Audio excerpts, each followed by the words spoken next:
welcome to Floyd Models Kit Review Time. Today we've got Tamiya's latest kit. This is the 1/48 scale Kawasaki Ki-61-Id HIEN, or designated Tony by US forces during World War II. As I said, this is Tamiya's latest kit, unless you're probably getting this in a couple of months' time, and I think it would have been superseded by the 109. Beautiful stuff, and actually there's a lot of similarities between this kit and obviously the upcoming 109 by Tamiya, because it has the same engine type of things with it as well. So what do we got in the box? As you can see, Tamiya's beautiful artwork as always. We can actually see a B-29 obviously taking a little bit of a hit, kill markings on the side, things like that. Beautiful looking aircraft, very streamlined, obviously very late war.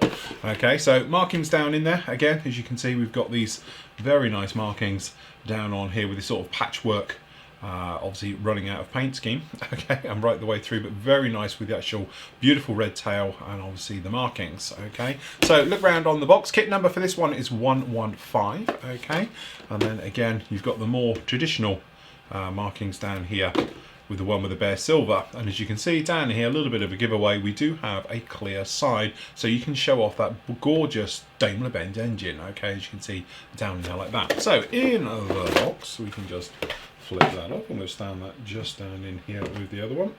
No, it's not going to stand. Okay, come on, stand. There we go. As you can see, not a massive aircraft, but obviously it's 1/48 scale. So if we just flip this out, and obviously we get those out just like that. Start off with, we'll have a look in the instructions. I've got a couple of bits there. So we'll start off with that actually. What we've got is some information on the actual aircraft. As you can imagine, we're down there in all the sort of Japanese, and then obviously we've got the English translation, all about it being obviously a heavy fighter right the way through, and then some of obviously the key features and the development of the aircraft itself, which is quite nice. Then we've actually got the instructions. Tamiya's usual way, pull-out sheet, as you can see right the way through. So if we make our way through, as we can see during the assembly, straightforward as always, straight into the cockpit. Beautiful thing, we've actually got a cockpit tub down in there with a full floor pan, and obviously all the details for the rudder pedals making its way up, control, grip, things like that. And then obviously we've got undercarriage levers, braking systems, things like that. Down onto the front, we've actually got instrument panel. Looks like we've got separate decals to make up all the instrument panel just down on here. And then obviously on this side, we've got the gun system, which is obviously going to fit over the top of the engine running forward. Okay, so that one's down on there. So putting all those areas together, so we've actually got the floor section, instrument panel and guns. Okay, more details, as you can see, beautifully done right the way through. Lots of coloured call-outs, lots of detail, as you might imagine, by Tamiya. And then working onto the actual seat, we've got a pilot as well, seated, being fitted, all of those down in there just like that. Okay, putting those in. Looks like we get some harnesses as well, so we'll have to have a look for those, but they could be decals, which I assume they are, but just showing how putting those in. The sides, as we were going to see in a moment, you do have a clear option on this one if you wanted to. If not, you can paint the insides and do it as normal. Loads of details for the sidewall, but also details for the engines, the engine mounts, things like that, because as we know, we do have a full engine with this one. Lots of little bits to open up as well, so just make sure you keep an eye on opening up these little holes now rather than trying to find them again later. Okay, these are all denotes down in here. We've got that new sort of way that Tamiya do it, where the sprue tree isn't part of the actual system itself, so easy clean off, easy sanding without going too much into the actual fuselage. Okay, sidewalls, depending obviously if you're going to have open or closed with the actual cockpit, will depend on some of those as well, so you're going to be fitting those in. And then we're down in here into that gorgeous engine right the way through.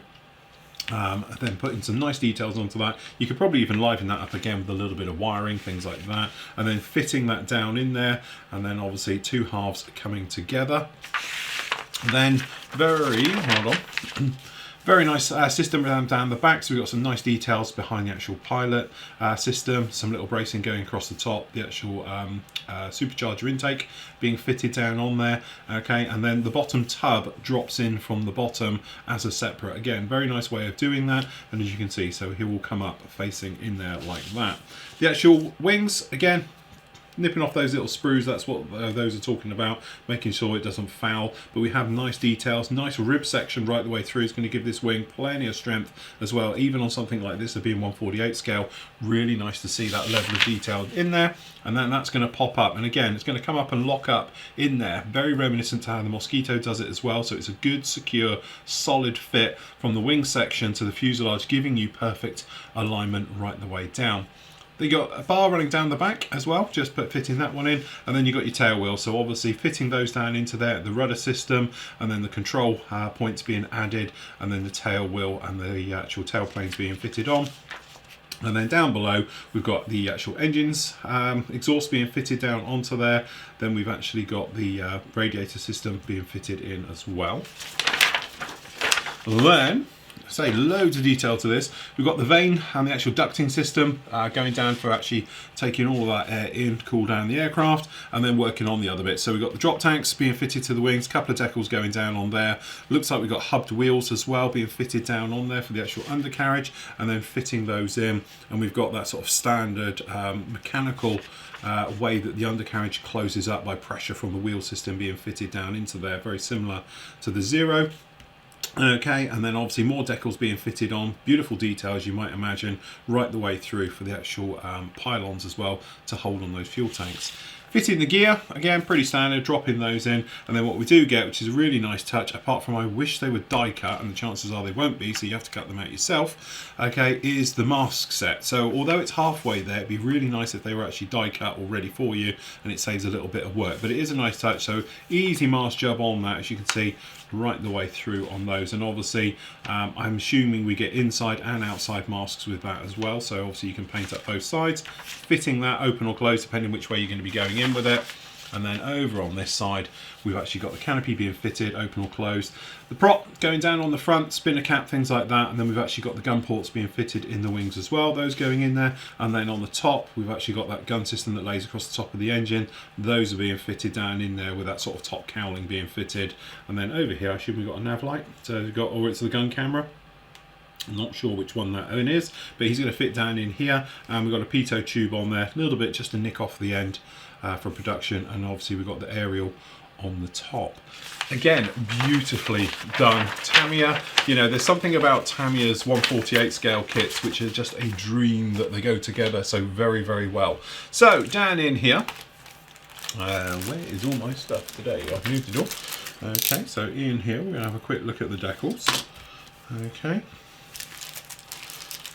So, Tamiya decals can be a little bit thick sometimes, so it'll be interesting to see. And yeah, they probably are going to be just a little bit thick. You can probably see they are solid colour, which is always a really nice thing, but they can come back and just be a little bit of a nightmare to get down. But especially with the modern Tamiya now, the details are so fine, but you can see some really very nice markings down on there like that. Okay, and then we've got the mask set, which we were talking about as well. We've got more decals down in here, I did wonder. We've got all the placard data and the harnesses, things like that down on there as well, so that's really nice. And as you can see, they're not too bad, maybe a little bit thinner on those, but again, this is what we were saying, they're really nice. I just wish they would cut them out, because you can just obviously, you know, pop around your knife and take them all out, and it's not a problem, but if they were pre-done it would be even nicer. But there we go, external and internal parts as well for the actual canopy system. For all the glass works, that's going to save you a little bit of time doing all of that. We get the decal and painting guide. So down in here, as we can see, this is for the bare metal one, really nice, very, very striking, from 1945. Okay, and then if you wanted to go for it, then obviously we've got the more mottled sort of scheme right the way over it, with a clear underside as well. So just depending on which way round you would like to do that one. Again, choices. I do love the bare metal one with the colour, it's lovely, but the motley scheme, that'd be really, really nice. Okay, so let's start here. So you do get two types of fuselage. You don't have to use the clear one, but we're going to have a look at both. Okay, so this is your clear fuselage again, and it's one of these things, although it's clear and it's really nice, and it's going to show all your details and everything. It's not that clear. What I would highly recommend is you dip it.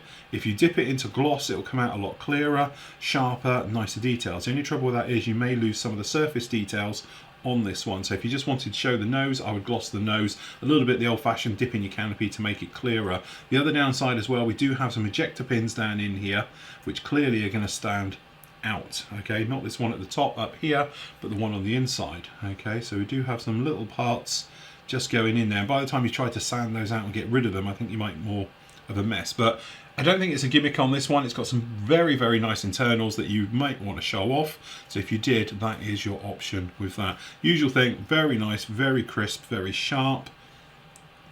And the panel lining, to be honest, is beautiful. Very, very fine recessed details. But if you want to go old school, you still have your option for the solid one. Okay, so we've got the solid sprue down in here with the actual ones on here, and we can probably see a little bit on the close-up some more of those nicer details. Very, very nice. And again, the panel lining is beautifully done. Typical Tamiya, stands out, fine recess, just the details on some of these is absolutely exquisite. Fantastic work on all of those. But if we generally have a pop around the entire sprue, you can see beautiful details on this one. Everything's clean, sharp. You're not going to find sink marks or flash, so I wouldn't even attempt to have a look, so I don't think I've ever seen one on there, or not in the last 10 years. The radiator detail as well, very, very nice. I know people might be screaming out for photo etch for it, but actually that's beautifully done. Very, very nice indeed. And the cockpit sections and the rear canopies, the areas, things like that, very, very nicely done on that. Again, the floor details got beautiful riveting, things like that in there, so that's a very nice touch indeed. And then down in here, the exhausts, lovely. Okay, really, really nice. And again, nice that we've got all the framework down on the inside. Technically, you're not going to see any of it, but it is there.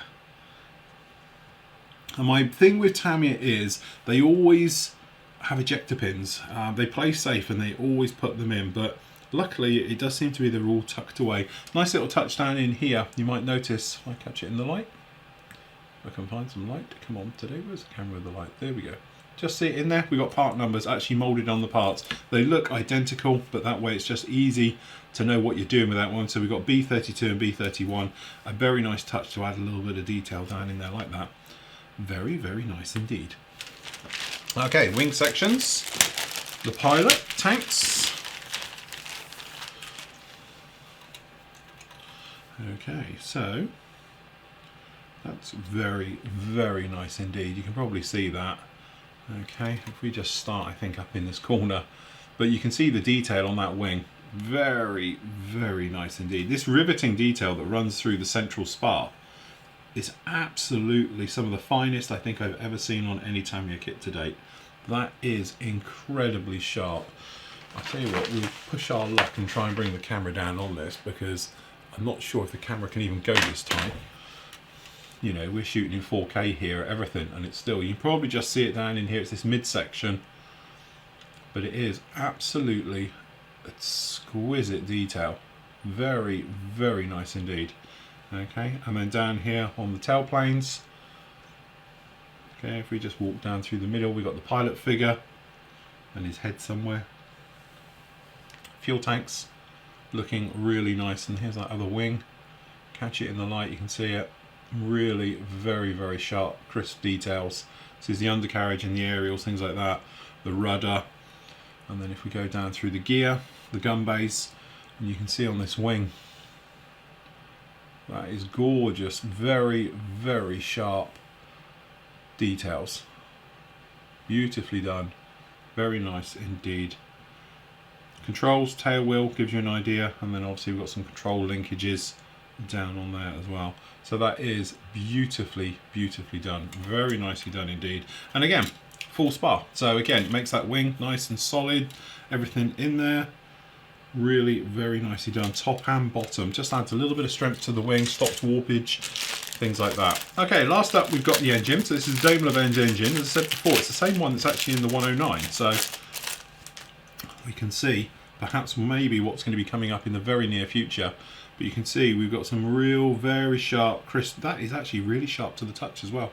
You can feel all the bolt heads, everything else all the riveting. It's beautifully done on this particular one, right the way through. There's the supercharger down at the back. Really very, very nice indeed. Clean, crisp, sharp. What you really expect from Tamiya, but it is nice when you see it as well. Okay, last up, we've got the clear parts. Let's go, young staple. And again, let's face it, Tamiya sort of renowned for their clear parts. Honestly, I have to say, I think this takes it to the next level. That is very, very clear. Incredibly clear. And I know I sound like a bit of a fanboy now for Tamiya, but let's face it, when I reviewed their Mosquito, I gave it quite a hard time, but I'm really finding this that is so clear. I don't honestly think the camera can pick up how clear that glass is.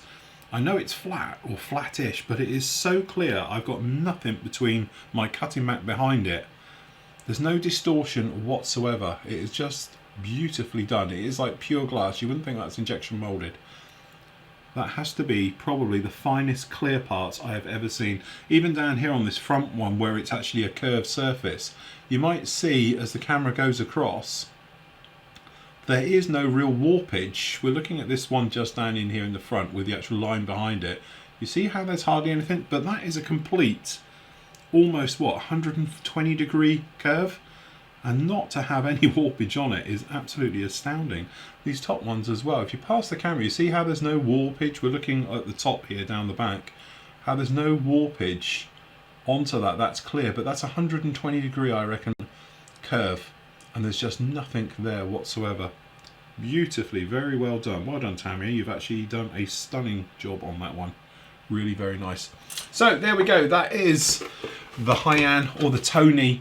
Again, it's Tamiya at its absolute best, top of the tree. You know, I call them the AAA company. I still think they're the finest modelling company that are out there. Everybody is always chasing Tamiya, and it's always nice when Tamiya take it to that next level. And obviously, just on the heels of this one, we've got the 109 coming out, which I think a lot of us are all excited about as well. And if it is anything like this at all, it's going to be absolutely stunning, because this one is actually going to take my top spot for their kits at this time. So there we go. If you're a Tamiya fan, if you love your World War II aircraft, or obviously you're into your Japanese, this is a definite must for you.